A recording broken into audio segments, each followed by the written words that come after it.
Kalau para pemirsa, mungkin nanti dalam testimoni di komentar itu pasti tidak hanya 1-2 yang pernah mengalami dan baru menyadari setelah itu terjadi. Kejadian. Iya. Di renteng itu loh Mas, dari atas ke bawah itu loh. Bukan kok terus ditaruh di satu wadah itu enggak. Kalau orang zaman sekarang kan taruh di satu wadah. Di renteng. Kalau itu di renteng kayak orang zaman dulu itu loh. Ngagem niku nggih napa? Kelapa, biting kelapa. Biting ya, pakai lidi. Lidi, nggih. Dimasukkan di situ. Ini jelas ini jadul banget. Ini enggak sebaik ini. Saya kan makin curiga saya itu ini bisa jadi leluhur. Saya langsung sadar kan. Dari muara Sungai Progo. Lah kan muara Sungai Progo ke situ kan jauh, Mas. Ada 20 kilo. Ada. Kalau ikan itu dibawa pakai naik sepeda, posisi siang yang panas, harusnya udah kering. Ya, atau mati nggih. Lendirnya ikan itu udah kering. Itu masih basah, masih lemes. Harusnya kan udah kering dan kaku ikannya karena kena panas matahari. Saya mikir lagi, wah ini aku nggak bisa dilimpek, aku nggak bisa dilimpek. Kena titan nggak? Saya udah tahu ini pasti leluhur. Jangan. Namun yang kejadian seperti itu ya bisa kita kategorikan sebagai bisikan sang sukmo sejati, arahan dari guru sejati. Karena bimbingan arahan guru sejati itu memang tidak pernah meleset, karena kan sudah weruh sak durunge pinarah atau sudah bisa melihat sesuatu yang invisible. Jadi itulah fungsinya kalau kita mengaktifkan guru sejati. Ketika kesadaran raga kita itu belum menyadari, belum memahami, tapi sang guru sejati itu sudah paham betul.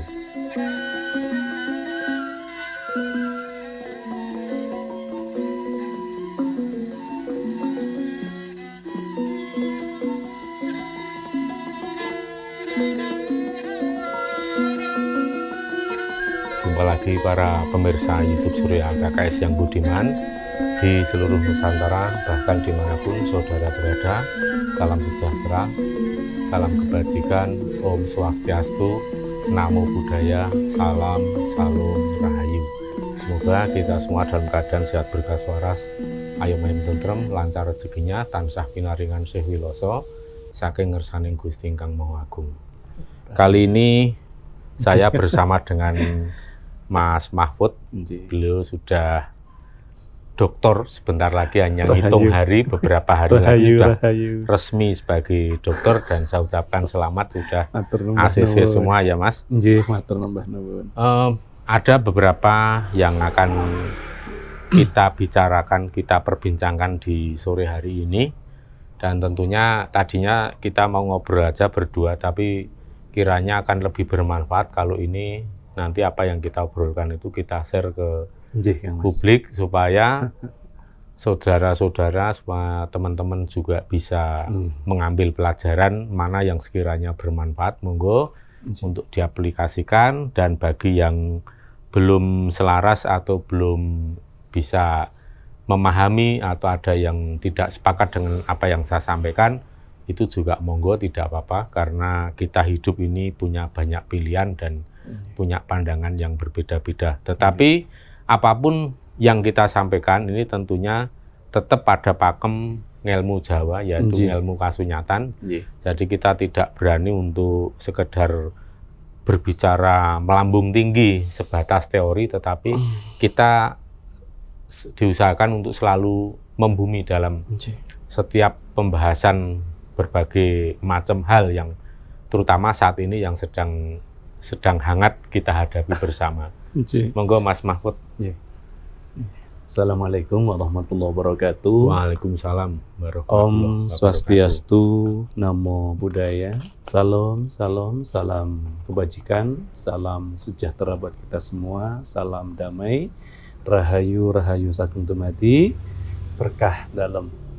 Dumateng Kang Mas Sabdo Langit Surya KKS dan Bunda Sabdo dan keluarga tercinta ingkang kawula hormati, kawula dereki lan kawula takwimi yang sangat saya muliakan, mengaturkan salam bektos kawula, keluarga kawula kagem sedaya keluarga Kang Mas, dan juga kepada Iyang, pepunden, leluhur, tanah Nuswantara mliginipun tanah Jawi. Mugi berkah beliau semua Gusti ingkang Maha Welas Asih selalu memberikan kawilujengan, karahayuan, keselamatan, sukma jiwa raga dumateng kang masa keluarga lan ugi kepada saya sekeluarga. Kabul. Rahayu kasumbatan, rahayu.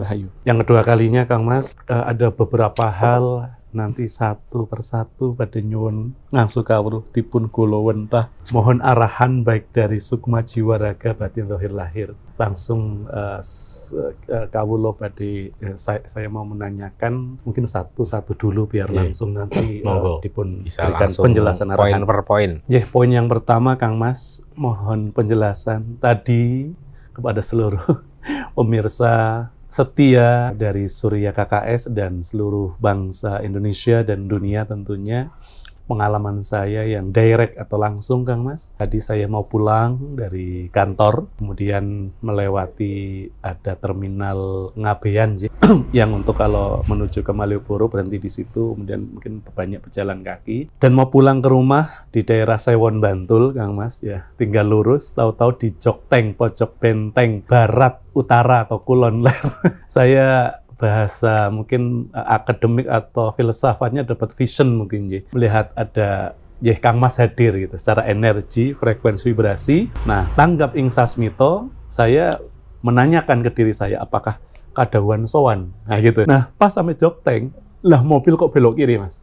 Padahal saya belum jawab, mulut saya itu belok kiri. Wah, ini jelas ketimbalan. Saya sempat pikiran, WA dulu, telepon dulu atau udah. Terus ada suara sukma saya, suara ruhania saya. Udah, sowan aja. Ada satu diksi ya, atau satu kata yang nanti minta arahan Kang Mas. Wis darurat, harus sowan, minta arahan-arahan. Saya langsung memahami, terkait nanti dengan gejolak alam. Nah, pengalaman apa yang saya alami ketika saya tidak ada planning, sowan Kang Mas. Tidak ada rencana. Ya bahkan tadi juga sudah dekat, tidak WA, tidak telepon. Kok ketimbalan itu arahan itu dulu. Karena ini laku kasunyatan saya yang saya alami sore hari ini langsung direct. Monggo Kang Mas itu dulu. Ya, biasanya saya jarang di rumah ya jam-jam segini. Oh, ngaten. Ya, biasanya jarang di rumah dan kalau nggak janjian dulu biasanya susah juga untuk ketemu karena ya kesibukan saya juga. Namun yang kejadian seperti itu ya bisa kita kategorikan sebagai bisikan sang sukma sejati atau arahan dari guru sejati, karena bimbingan arahan guru sejati itu memang tidak pernah meleset karena kan sudah weruh sak durunge pinangkah atau sudah bisa melihat sesuatu yang invisible. Jadi itulah fungsinya kalau kita mengaktifkan guru sejati ketika kesadaran raga kita itu belum menyadari, belum memahami, tapi sang guru sejati itu sudah paham betul, sudah mengerti bahkan sesuatu yang mungkin akan terjadi atau sesuatu yang tepat untuk dilakukan. Jadi sifatnya guru sejati itu memberikan pengarahan yang prediktif dan itu bukan gambling, tapi sesuatu yang pasti itu loh Mas. Maka saya katakan berkali-kali, hidup ini bisa menjadi gambling atau spekulasi seperti permainan judi, atau hidup ini bisa menjadi sesuatu yang sifatnya pasti, bahkan bisa sebelum 90% kepastian. Itu karena berkat bimbingan dari sang guru sejati. Jadi setiap langkah, tindak, kemudian rencana itu semua sudah mendapatkan guidance, mendapatkan suatu bimbingan langsung dari sang guru sejati. Itu baru kita ngomong satu kekuatan yang ada di dalam diri kita berupa guru sejati, atau termasuk di dalamnya itu berperan sebagai pamomong kita ya guru sejati itu. Rahayu. Apalagi kalau nanti lama-lama itu akan lebih waskito permono dalam menangkap sinyal yang diberikan oleh leluhur. Jadi kita punya guru sejati, punya leluhur yang mengarahkan, maka segala sesuatu itu akan menjadi lebih pasti dan akan lebih efektif. Apa yang kita lakukan tidak buang-buang energi, buang-buang biaya maupun waktu. Karena apa yang kita lakukan itu semuanya maksimal manfaat dan gunanya. Seperti itu, Mas. Matur nuwun nuwun, sampun terjawab, dan ya inilah jawaban untuk memahamkan ke mungkin akal pikiran atau brain atau otak saya tadi ketika pikiran saya, otak saya itu mau pulang di Jokteng Kulon Ler. Loh kok belok kiri? Siapa yang membelokkan Sukma Sejati atas bimbingan para Hyang Pemuda leluhur, semua dari atas izin Gusti Kang Maha Welas Asih. Matur nuwun nuwun Kang Mas. Nyuwun bimbingan tansah agar lebih dalam ngalap berkah pada Gusti Kang Maha Kuwasa melalui Sukma Sejati lebih tajam, lebih dalam, untuk lebih nanti mudah-mudahan ada kemanfaatan buat diri saya, keluarga, dan masyarakat. Yang keduanya Kang Mas, sebelum saya menanyakan anugerah yang saya terima dari Gusti Kang Maha Welas Asih lantaran atur pektos dumateng para Hyang Pemuda leluhur, tadi sempat saya yang waktu 2 kali saya masukan nggak jadi tertunda. Langsung aja saya menanyakan konteks keluhuran Hyang Pepundan leluhur Nuswantara yang intinya adalah di Hyang Pepundan leluhur Tanah Jawi, Mataram juga, terkait dengan apa selama ini dalam konteks budaya ya. Itu misalnya yang sudah sering Kang Mas dan keluarga besar Surya KKS, saya juga sering derek Mengayu Bagio lakukan, atur Pisungsung, Labuan, dan lain-lain, dan adat istiadat budaya Jawa yang lain yang itu saya sudah mungkin beberapa lama akhirnya dapat pencerahan bahwa yang dianggap mungkin klenik, kemudian mistik, angker, atau keramat, atau animisme, dinamisme yang dimaknai yang kurang tepat, saya baru menyadari bahwa itu semua adalah mungkin ngapunten bahasa-bahasa oknum kolonial atau penjajah, entah itu dari luar atau dari dalam, yang oknum-oknum tersebut mungkin ada tujuan tersendiri. Tapi ketika saya paradigma integrasi, interkoneksi antara substansi religion saya sebagai Muslim, saya beragama Islam, Quran, Sunnah, tidak hanya syariah, saya konfirmasi dengan tarekat, hakikat sampai ma'rifatnya, masuklah jumbuh manunggalnya wiji jumunung dengan yang namanya konteks sains, ya, ilmu pengetahuan, dan juga filosofi, filsafat ilmu, ada ontologi, epistemologi, dan aksiologi, atau konteks integrasi, interkoneksi agama, budaya, dan teknologi. Nah, level budaya itu ternyata dia jumbuh manunggal dengan yang namanya sains atau ilmu pengetahuan, yaitu bahwa selama ini yang ada stigma itu sebenarnya adalah energi, frekuensi, dan vibrasi. Yang ketika saya adalah sudah mungkin 3-4 tahun sangat termasuk ngefans ya sementaranya dengan Nikola Tesla. Beliau menyampaikan kalau kamu ingin mengetahui, memahami, mendalami, dan memperoleh ilmu ya rahasia tentang alam semesta, kuasailah 3 terma sampai ke hakikinya, yakni energi, frekuensi, vibrasi. Berarti ini sangat urgent, penting, atau bahkan darurat untuk disampaikan kepada sahabat kita setanah air agar tidak sedikit-sedikit menganggap itu klenik, angker, kemudian menyalah-nyalahkan, bahkan mungkin membid'ah-bid'ahkan, bahkan ngapunten mengkafir-kafirkan, memusyrik atau syirik-syirikan. Itu pertanyaan selanjutnya Kak Mas. Nyuwun arahan Kak Mas. Ya, sebenarnya kalau boleh dibilang ya ini just kidding tapi ya mengena. Nikola Tesla itu mungkin bisa jadi belajar ilmunya itu dari spiritual Jawa. Rahayu. Karena orang Jawa itu dari dulu itu sudah mampu memahami keterkaitan antara sesuatu yang sifatnya metafisik dan fisik. Itu sulit dipahami dan tidak mudah untuk dijelaskan, terutama ke orang-orang yang masih bodoh atau belum paham. Pikirannya yang tidak biasa untuk berpikir klenik itu akan sulit memahami. Apalagi bagi orang-orang yang belum sudah antipati dengan yang namanya tahyul klenik. Bahkan kalau saya melihat di dalam kamus bahasa Indonesia, arti tahyul dan klenik itu sudah dibelokkan, sudah dibuat oleh orang-orang yang entah itu memang bodoh beneran atau memang punya niat politik untuk membelokkan. Tapi yang jelas arti maknanya sudah sangat tendensius. Padahal kalau kita mau bicara soal tahyul dan klenik itu sebenarnya kan kita itu memahami sesuatu ada hubungannya antara yang metafisik dengan yang fisik, antara yang gaib dengan yang padak, ya kan? Tapi orang kan kemudian menganggap bahwa itu mengada-ada, itu tidak ada hubungannya. Nah, orang yang berkomentar seperti itu sebenarnya orang yang tidak paham, orang yang gagal paham, lebih ekstrim lagi. Nah, celakanya lagi orang yang gagal paham itu entah dengan kebodohannya atau dengan tujuan politik tertentu, itu kemudian membuat suatu definisi yang secara subjektif, yang tidak sesuai dengan fakta atau kasunyatan. Maka tahyul dan klenik itu diartikan secara subjektif sesuai dengan kepentingannya atau sesuai dengan kebodohannya.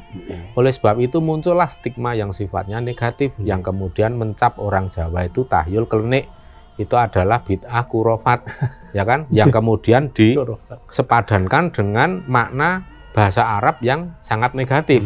Padahal itu sebenarnya aslinya kalau saya lihat beda banget. Nah sekarang ya semua ilmuwan ya seperti Albert Einstein, Nikola Tesla itu semuanya klenik dan tahyul. Tapi mereka cerdas banget. Orang Jawa pun klenik dan tahyul. Makanya diberikan kelebihan untuk memahami sesuatu yang sifatnya invisible. Nah, sesuatu yang tersembunyi, sesuatu yang tidak nampak oleh mata wadak atau visual. Tetapi nenek moyang kita, tradisi Jawa, kejawen itu bisa memahami apa yang terjadi sesungguhnya. Tapi kalau untuk menjelaskan itu terlalu rumit. Apalagi kalau kita menjelaskannya kepada orang-orang yang hanya bermain di tingkat kulit atau level kulit atau syariat saja. Nah, kalau mau memahami sesungguhnya tahyul dan klenik secara benar, yang sesuai dengan yang faktanya, itu ya harus beranjak dari syariat. Tembuslah ke tarekat dulu, hatinya sing dibuka sing semeleh. Kalau hati sudah dibuka dan semeleh, tulus untuk belajar, barulah nanti akan menyaksikan betapa luar biasanya ilmu-ilmu nenek moyang kita yang ternyata juga sepadan dengan ilmunya Pak Tesla dan Pak Einstein. Ngapunten mboten pangandikan sekedap tembe kraos wonten getaran. Ngapunten. Ya, 1 detik lah. Ya memang ini tanah Pulau Jawa sedang bergoyang. Nggih, Kang Mas. Ngapunten tembe. Monggo diterasaken. Ya, jadi seperti itu. Makanya kalau kita kembali pada jati diri kita ya sebagai orang Jawa itu, dan bahkan bukan orang Jawa saja, umat manusia di planet bumi ini mayoritas mereka itu kalau saya lihat ya menyadari atau tidak, mereka semua itu adalah berada di jalur animisme, dinamisme. Ya kan? Animisme itu apa? Ya animisme itu kan memahami sesuatu benda itu ada energinya, terus kemudian kalau dikristalkan lagi menjadi ada rohnya, ada ya macam-macam lah. Tapi pada intinya ini adalah metafisik. Metafisik itu apa? Metafisika. Fisik itu kan benda. Meta itu berarti sesuatu yang ada di balik benda fisik. Itu bisa energi, bisa frekuensi, bisa vibrasi. Nah, ketiga hal yang diakui dan dijadikan dasar ilmu pengetahuannya dan rumus-rumusnya Nikola Tesla, itu ya sebenarnya kalau kita telusuri roots-nya atau akarnya, sumbernya itu ya animisme. Tapi kenapa orang sekarang kayaknya antipati banget dengan istilah animisme? Maka saya katakan di sini, saya melakukan counter statement atau counter argumen, saya melakukan antitesis bahwa animisme itu adalah sebuah fakta dan realitas. Kehidupan manusia tidak bisa dilepaskan oleh hal-hal seperti itu. Kita percaya ya, orang mau ke Mekah, mau naik haji dan itu sebenarnya ada dasar animismenya. Kalau memang nggak punya dasar animisme ya nggak akan seperti itu. Ya kan, percaya misalnya di sana kemudian melakukan ritual haji itu kan semuanya ada yang dipercaya ini ada kekuatan, entah itu mengartikannya ini kekuatan langsung dari Tuhan atau kekuatan apa, tapi yang jelas pada prinsipnya animisme itu mempercayai suatu benda memiliki kekuatan. Termasuk sekarang batu baterai pun itu kan mengadopsi dengan pola-pola animisme sehingga menyimpan energi di dalam sebuah benda bernama batu baterai. Kalau dalam zaman dulu cuma batu tok, baterainya nggak ada. Kalau sekarang batu baterai atau power bank ya. Power bank itu sudah ada. Nah, monggo. Matur Mbah Nuwun sampun terjawab bahwa memang untuk menjawab ini tadi Kang Mas menjelaskan kalau saya sebagai seorang akademisi, dosen di kampus yang berparadigma integrasi interkoneksi, ternyata semua itu tidak tidak perlu dipertentangkan atau dikonflikkan atau kemudian istilahnya didebatkan, tapi dijumbuhkan ya Kang Mas. Akhirnya ketemu ketika levelnya sampai ke tarekat, hakikat atau marifatnya, dan kalau bahasa Jawa ini pun sampai ke substansi sukmo suci, sukmo sejati. Nah, yang berikutnya ini nun sewu saderenge, mohon maaf ini tapi mudah-mudahan bermanfaat, pengalaman kembali ke apa yang secara objektif saya alami, menurut subjektif saya, tapi objektif dalam arti setelah sering sowan kepada Kang Mas Sabtu Langit, ada dua hal yang saya semampu saya coba amalkan, praktekkan atau implementasikan atau aktualisasikan. Yang pertama adalah untuk konteks agama, silahkan Mas Mahfud punya sesuai dengan agama Mas Mahfud. Ya, sebagai muslim ya jangan hanya syariah bloko, tapi ada tarekat, hakikat ma'rifat yang dijumbuhkan dan dimanunggalkan. Nah, untuk konteks budaya saya benar-benar dengan selalu meminta kepada Gusti Kang Maha Welas Asih dan juga lantaran poro yang leluhur niat berbakti dengan atur pisungsung ubo rampe yang sesuai dengan adat budaya dari leluhur tanah Jawi, saya praktekkan semampu saya. Nah, berkah itu ditambah luar biasa bagi saya, apa yang Mas Kang Mas sampaikan itu sangat islami ya.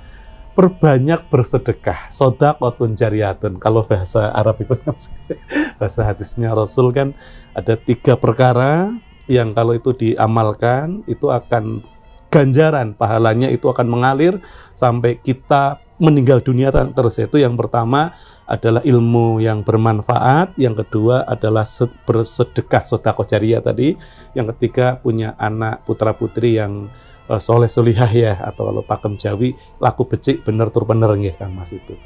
Nah, saya untuk urusan saya pribadi ketika untuk ini mohon pangestu, ujian tertutup, terbuka, disertasi saya diberikan kelancaran, keselamatan dan keberkahan. Nah, ketika kemarin saya mau sowan, niat minta bimbingan, juga niat berbakti pada guru-guru tercinta saya di Semarang. Tahu-tahu ada suara di Sukmo Sejati nggih Kang Mas Nyaraan, ada ibu-ibu yang jualan. Dia jualan makanan ya, kelihatannya masih sepi di depan ATM ya di kampus saya. Nah, kebetulan saya mau ngambil uang untuk membayar jilitan disertasi saya untuk nanti proses juga ke Semarang. Tahu-tahu sebelum ngambil ada suara, kamu nanti bersedekah, dilarisi ibu itu, jelas banget. Oh, saya mendengar suara itu, ya udah, saya ambil uang, saya praktekkan, saya mungkin setengahnya bahasanya borong lah gitu, dan saya tambahkan buat ibunya. Nah, sebenarnya saya mau berlalu karena saya mencoba tulus ya, tanpa ada tendensi minta doa. Tapi tahu-tahu ibunya langsung, selamat nggih Pak, mudah-mudahan bahasanya lancar. Saya cuma amin, matur suwun Bu, udah. Nah, yang kedua, saya kan mau menjilid di fotokopi langganan saya yang sudah puluhan tahun. Yang karyawannya dan ownernya itu sahabat-sahabat saya, teman-teman. Nek Jawa ini pun bolo dopak lah. Ternyata makanan itu saya sedekahkan juga.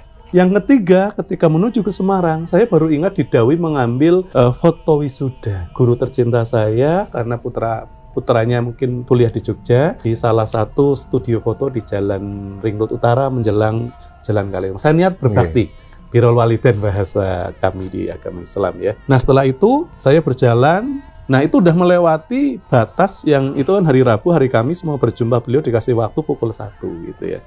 Tapi saya punya keyakinan pada Gusti Yang Maha Welas Asih, saya niat berbakti dan kemudian nanti melobi mungkin bahasanya ya, minta ACC dengan tentunya kalau ada kekurangan saya siap merevisi. Yang jadwal jam 1 itu bahkan mundur sampai setengah 4, intinya semua diberikan kelancaran atas arahan beliau ya, karena sudah 3 bulan fokus betul dan sudah berkali-kali, intinya semua diberikan kelancaran, kesuksesan, dan bahkan semua syarat untuk dimasukkan ke online pendaftaran itu lancar semua. Dan yang paling luar biasa ketika di Jalan Tol Bawen Semarang ini Kang Mas, saya diberikan pertolongan Gusti Kang Maha Welas Asih, Gusti Allah Subhanahu wa taala melalui para yang pepunden leluhur. Karena apa? Pas kecepatan 80 sampai ya rata-rata mobil ada jerigen berjatuhan di depan kita. Kita semua ya udah zigzag seperti di Formula One. Bener-bener baik depan saya, belakang saya. Wah, kayak gitu kan. Nah, tahu-tahu kemudian ada suara sukmo atau ruhannya saya. Kamu agak cepat dikit gitu ya. Siapa tahu nanti nampaknya itu baru jatuh. Feeling saya nih Kak Mas. Betul, ketika berapa sekilo atau 2 kilo, saya tahu ada mobil yang jerigen minyaknya yang mungkin kosong ya, tapi gede-gede itu kotaknya. Itu kok sama? Saya lihat sopirnya, itu benar-benar mengantuk. Terus saya buka, saya bilang, Bapak maaf, itu nampaknya jerigennya pada jatuh, Bapak mungkin nggak sadar. Dia minggir. Nah, sebelumnya saya lihat juga ada yang namanya mungkin travel atau mobil pariwisata juga minggir, tapi jaraknya 500 meter. Nah, sudah cukup, saya pikir cukup, Mas. Saya mau ke Semarang tadi. Nah, di perjalanan, kamu udah selamat. Jangan seenaknya sendiri. Kamu cari petugas tol, juga sampaikan. Karena petugas tol yang akan cepat, siap tanggap menghubungi. Betul, masuklah ke tol arah Krapia, Semarang. Nyari selamat, jangan diborong dewe ya. Lurus kan, Mas? Suara itu nyata. Akhirnya, semua ya tutup setelah lewat itu kenceng-kenceng, ya termasuk saya lari 110 ya, karena saya ingin secepatnya nyari petugas tol. Akhirnya saya ketemu 4 atau 5 orang, saya matur. Bapak, itu ada jerigen jatuh yang mungkin membahayakan. Mohon, di mana Bapak? Kurang lebih 5-10 kilo lah dari tol arah keluar Bawen, arah tol Krapia Semarang gitu ya. Udah, akhirnya tertanganilah barulah. Nah, itu Kang Mas, mohon arahan. Kurang lebih ya hampir saya 2 tahun ya yang lalu sowan Kang Mas dan sering sowan. Kata kuncinya atur pisungsung sebagai bektos kepada Iyang Pepunden leluhur, nanti akan diberikan welas asih Gusti Ingkang Maha Kuwasa lantaran para Iyang Pepunden leluhur, dan juga hikmah atau manfaat sedekah itu luar biasa untuk menyelamatkan. Mungkin kalau di dalam kami Muslim itu ada Allah itu memberikan pengarahan gitu ya, bahwa harus menjaga diri kita dulu, setelah itu nanti dan keluarga kita dari siksa api neraka. Yang saya maknai bahwa neraka itu bagi saya itu ada 3. Ada di dunia, ada di alam nanti mungkin barzah kubur, dan ada di akhirat nanti. Nah, di dunia ini adalah tadi, kalau saya lepas dari eling lan waspodo, ya benar-benar melupakan Iyang Pepunden leluhur, konteks budaya keluhuran ini, itu jadi yang buat saya celaka. Berarti ketika saya celaka karena lupa diri atau lalai, ya saya menciptakan neraka buat diri saya sendiri, dan bisa jadi mungkin untuk keluarga atau bahkan masyarakat. Nah, pikiran saya kalau pimpinan-pimpinan utama kok lepas dari eling lan waspodo, nah itu yang kan punya rakyat banyak ya mungkin. Yon arahan Kang Mas. Yang pasti kalau kita itu bersedekah, artinya kita memberi kemudahan ke orang, ya kan? Sedekah itu kan memberi kemudahan ke orang. Betul. Orang yang memberi kemudahan, pasti kita akan dipermudah. Rahayu. Sebaliknya kalau kita sering banget membuat keonaran, menutup jalan orang lain, entah itu jalan rezeki, jalan keselamatan, jalan keberuntungan, nanti kita juga akan mengalami hal yang sama. Bahkan sebel sialnya orang yang kita celakain itu, yang kita buat sengsara itu akan berbalik ke kita, dan keberuntungan kita akan berpindah ke orang yang kita buat sengsara menderita itu. Nah, makanya kenapa kita dalam spiritual Jawa itu harus melakoni dharmaning agesang, supaya kita menjadi orang yang mampu jumeneng dharma kusumo, jadi bunganya dharma. Kita menjadi dharmaning gesang. Jadi dharmaning gesang itu kan uripe kudu murup. Murup itu berguna, bermanfaat untuk orang banyak. Kalau kita bisa intensif melakukan seperti itu setiap hari, atau akan jumeneng pribadi yang Dharma Kusumo itu artinya bunga dari Dharma itu sendiri. Jadi akan ganjaran istilahnya ini. Akan membuat harum dunia ini. Nah, sebaliknya sampah masyarakat. Nah kan gitu. Nah kalau kita ini caranya bersyukur ya, bagi orang Jawa juga gampang kok. Kalau kita punya kepandaian, kepintaran, ya jangan untuk minteri orang, tetapi gunakanlah kepandaian, kepintaran itu untuk berdharma, untuk diberikan kepada orang lain menjadi pencerahan hidup. Kemudian kalau kita punya harta kita selain untuk orang-orang terdekat, tapi juga berguna untuk orang-orang sekitar, orang-orang terutama yang membutuhkan. Termasuk kita itu menjaga keselamatan orang lain itu juga dharma yang luar biasa, selalu memberikan keselamatan pada orang lain, maka diri kita akan dijaga, akan dinaungi oleh energi keselamatan. Maka dari situlah nanti yang akan dicapai itu adalah level orang yang mendapatkan ilmu kabejan atau meraih ilmu keberuntungan. Sak tiba-tibane tansah nemu bejo. Sak tiba-tibane tansah nyandung nyampar sekar cempaka mulya. Jadi setiap langkah kita selalu mendapatkan kemuliaan dan keberuntungan.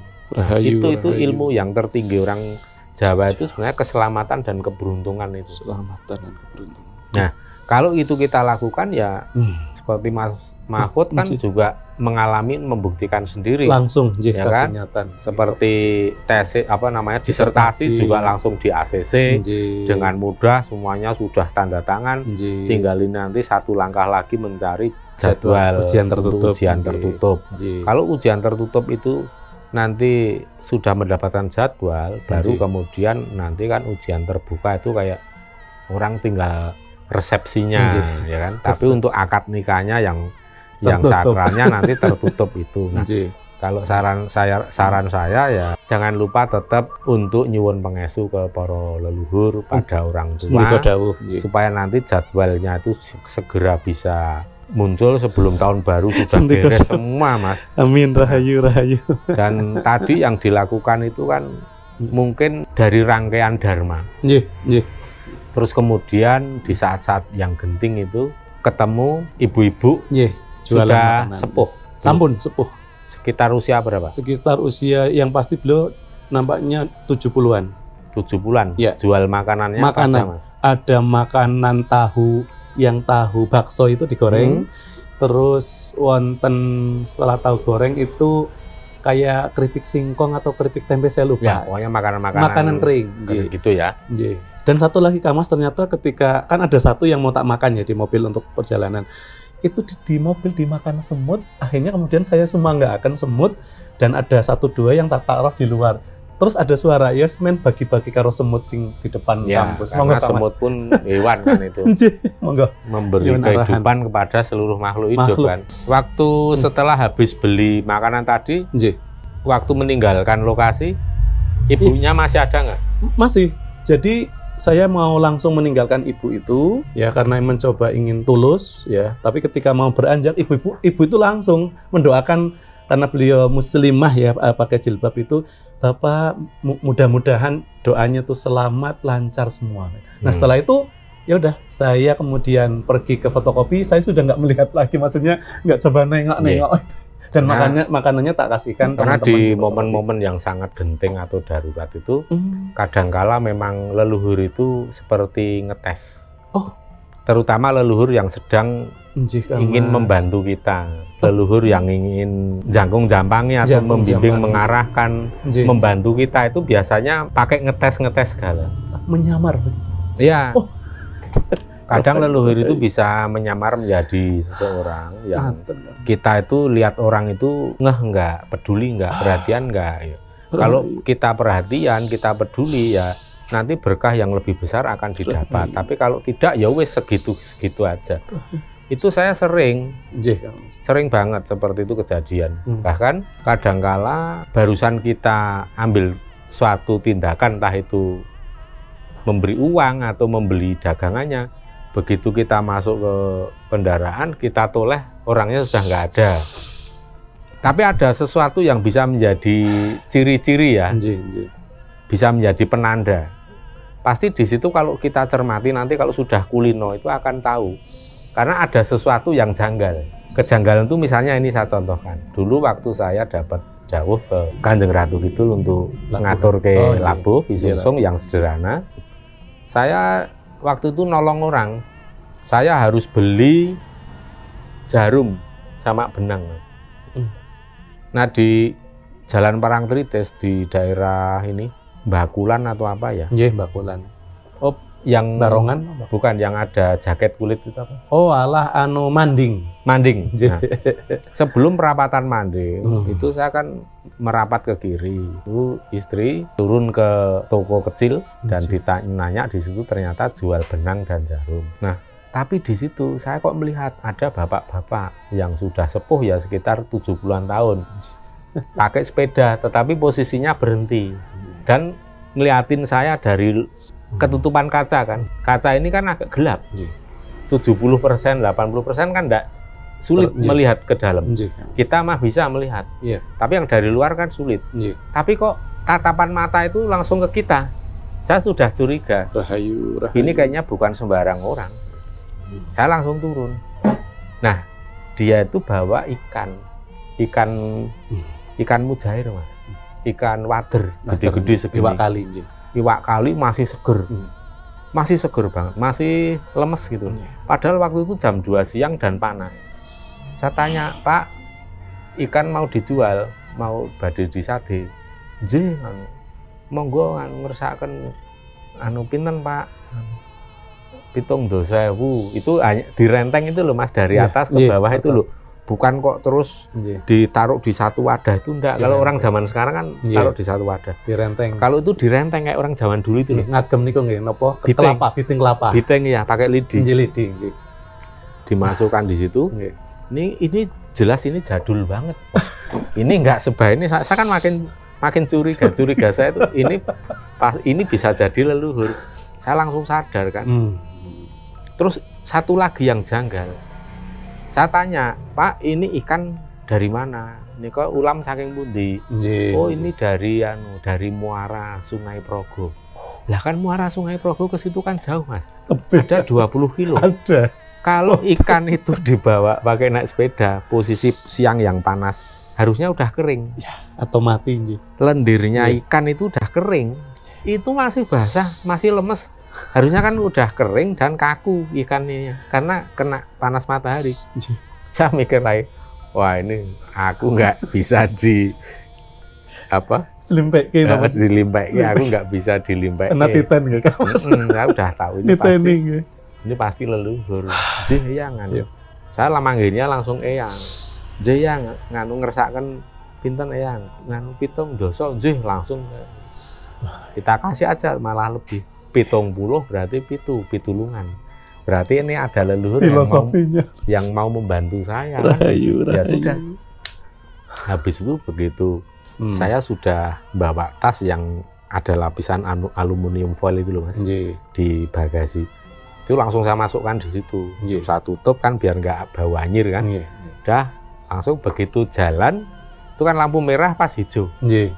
Saya jalan, saya toleh di spion itu bapaknya udah nggak kelihatan. Nah kan, udah itu pasti leluhur tadi. Nah, hal-hal yang seperti itu sebenarnya kalau saya pikir, sedulur-sedulur itu pasti hampir semua pemirsa di sini itu pasti pernah mengalami hal seperti itu.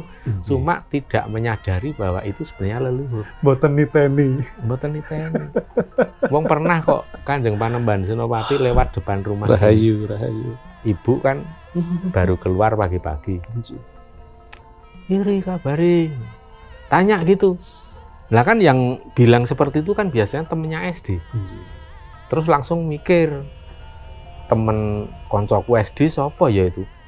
Kondi Pak anu. Dari mana Pak? Anu iki mlaku-mlaku itu jalan-jalan. Jenengan ki sinten to? Anda itu siapa to? Kan agak lupa-lupa gimana ini kok mungkin ini suara yang manggil itu bangsane temen SD kan punya ciri khas ya. Mikir temen SD lah. Jenengan sinten? Oh aku Danang Sutawijaya. Tapi itu belum ngeh. Kok masih mikir asmo asli? Terus kan jalan ke sana terus kan bapak itu ini depan rumah ke sana. Terus habis itu mundur ke belakang, ibu tanya ke saya, Mas. Mas aku mau ketemu koncoku konco SD ini kok jenenge Danang Sutawijaya. Saya ketawa. Nggak ada. Mosok temenmu ada yang namanya Danang Sutawijaya. Nah, aku udah tahu dari dulu kan. Ya kalau Danang Sutawijaya itu ya Kanjeng Panembahan Senopati. Iya ya gitu. Wah, jangan-jangan iya gitu. Nah, terus udah kan itu selesai. Siang hari jam 1 siang itu Kanjeng Panembahan Senopati rawuh. Ngajak jalan-jalan. Saya ajak jalan-jalan ke daerah Kulon Progo. Ya naik mobil. Terus di sana kan ada yang jual ini sengek tempe. Tempe benguk. Beliau berupa energi. Enggak, ya leluhur ya bleger. Tapi kan kalau orang nggak melihat kecuali kan. Nah, terus kan waktu itu ibu tidur di mobil. Tidur terus yang Kanjeng Panembahan Senopati tahu-tahu udah di kursi belakang. Beliau cerita, Ger. Tadi itu kayak bahasa Jawa ya. Tadi pagi itu istrimu aku panggil itu. Kok itu nggak sadar kalau aku. Makanya yang ngeri tadi asma belakang iya, ibu. padahal itu tadi ditakoni jenenge sapa ya tak sebut Danang Sutawijaya. Jadi kan udah saya cross check kan bener. Oh, berarti tadi yang memang sengaja beda istilahnya kan bercanda. Nah, itu beliau sendiri memang mengakui kalau tadi pagi yang manggil itu memang beliau Kanjeng Panembahan Senopati. Nah, ini kan merupakan satu penegasan bahwa memang leluhur itu kadang suka ngejawantah menjadi orang-orang yang kelihatan zaman sekarang. Contoh lain misalnya, saya punya anak namanya Danur Doro, cuma belum lahir.